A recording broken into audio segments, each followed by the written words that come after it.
আন্ডারে রাজ্য পুলিশের আন্ডারে কাজ করে, এবার কি ভোট কি সুষ্ঠুভাবে করা সম্ভব হয় বলে মনে হয়? কেন এর আগে তো হয়নি, এর আগে তো হয়নি। গতকালই পূর্ব মেদিনীপুর জেলার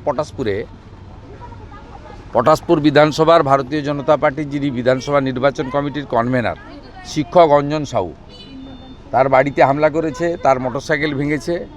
ওখানে মংলামাড়তে আমাদের একজন কার্যকর্তা ছিলেন,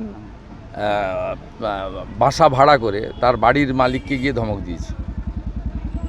অতএব এরা যেটা করে সেটাতে আপনার আমরা ভালো কিছু দেখিনি, এবারে ভালো কিছু দেখার আশায় আছি।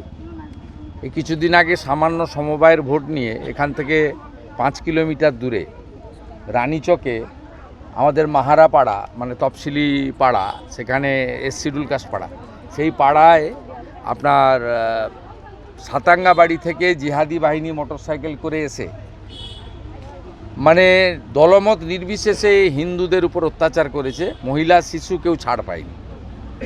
এদের ক্যারেক্টার এইটা, এদের যে মডেল আছে এই মডেলেই এরা কাজ করে, জিহাদি মডেল। দাদা, প্রতি জেলা পিছু